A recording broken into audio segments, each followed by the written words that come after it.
deixar um desabafo, uma reflexão aqui para vocês.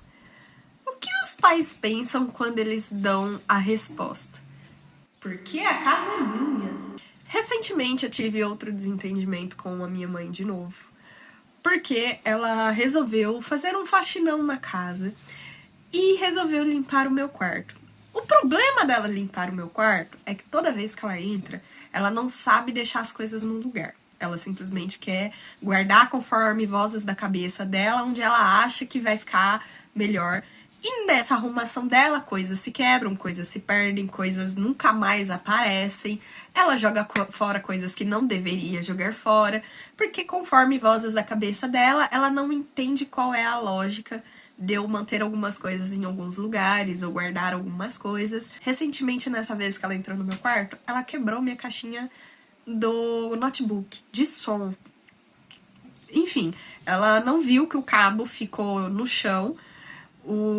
Ela puxou a cama para trocar o jogo de cama, prendeu o cabo no pé da cama e partiu-se o cabo.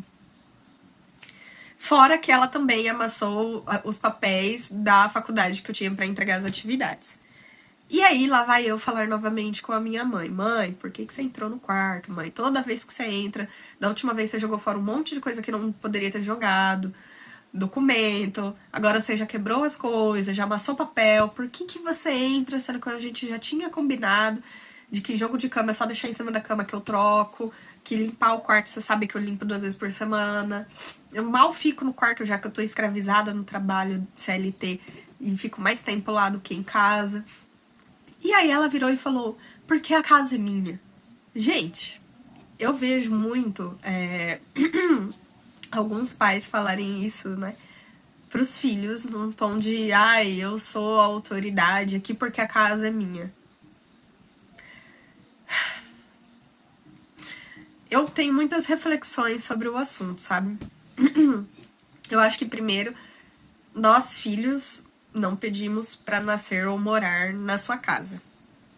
Acho que a partir do momento em que os pais resolvem ter filhos, o mínimo é cuidar e dar um teto pra eles, né? E também aprender a dar o espaço que o filho precisa ter para um bom convívio. Não tô falando não ter supervisão, mas, gente, também já estou numa idade que não precisa mais de supervisão, né? 24 anos, como diz meus próprios pais, responsável, então não preciso de supervisão no meu espaço.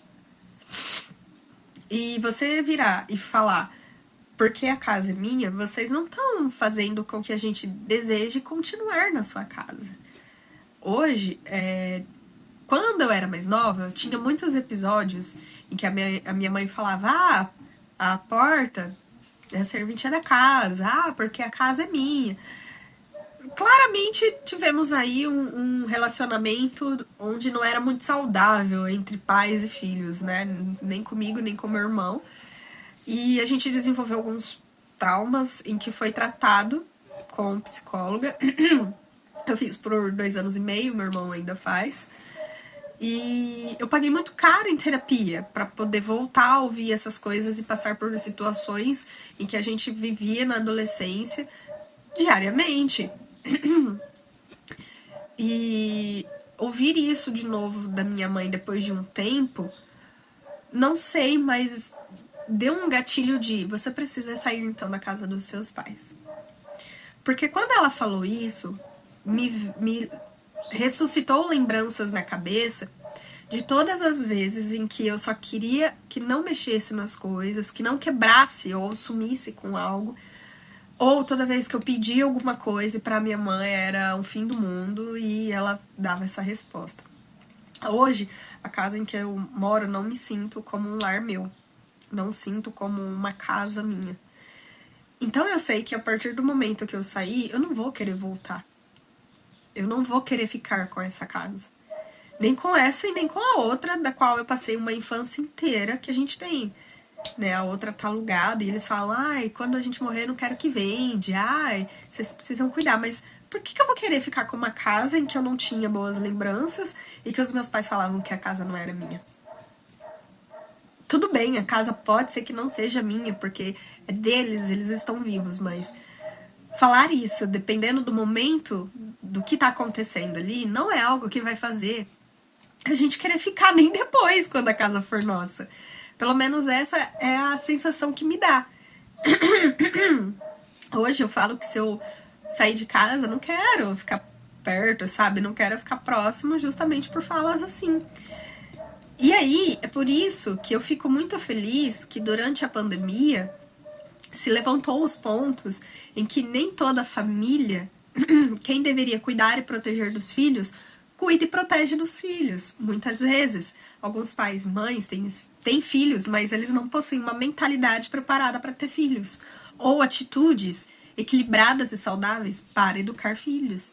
E depois eles envelhecem e os filhos saem das suas casas, vão viver suas vidas longe, justamente por não quererem contato pelas coisas ruins que passaram nas suas vidas. E aí fica os pais, né, reclamando, falando que os filhos são ingratos, que os filhos são isso e aquilo outro, que os filhos não valorizam o que fizeram. E, gente, eu gostaria muito de entender o que se passa na cabeça de pais que falam: porque a casa é minha. Se tá incomodado, a porta é a serventia da casa. Porque, gente, os pais realmente, você que se é pai, tá ouvindo, pai, mãe, né, tá ouvindo esse vídeo, o que vocês acham que a gente tinha que tomar como atitude quando falam isso, sabe? Você que é filha ou filho e já ouviu isso, como é que você se sente quando você ouve isso? Porque a minha vontade muitas vezes foi sair de casa. Como muitas vezes eu tentei sair de casa, já que a casa era dos meus pais e eu já estava decidida que não queria mais passar por algumas situações, eu já tentei fugir de casa, mas eu sabia que se eu fugisse para morar na rua seria pior. E aí eu tinha que ficar o quê? Aguentando os desaforos.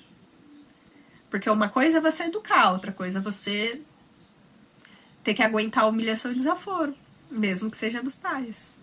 As pessoas que deveriam te ensinar uma educação mais tranquila e saudável. Então, sinceramente, o que se passa na cabeça de pais que falam isso, para que a gente possa compreender? Comentem aqui embaixo para mim. Se você é pai, mãe, comenta aqui o que vocês querem que a gente faça, o que vocês querem que a gente sinta quando vocês falam isso. Ou se você é filho e filha, o que você sente e o que você pensa fazer quando a gente ouve umas coisas dessa. Porque, sinceramente, olha, chateia um pouco. Chateia, né? Chateia um pouco ouvir isso de vocês. E é mais pesado quando a gente tem que ficar quieto e conviver e depois simplesmente decidir sair de casa e não manter mais contato. E vocês querem, mas o que eu te fiz? Mas por quê? E esquecem das coisas que vocês falam, né? A minha avó falava um provérbio que eu acho muito verdade, né?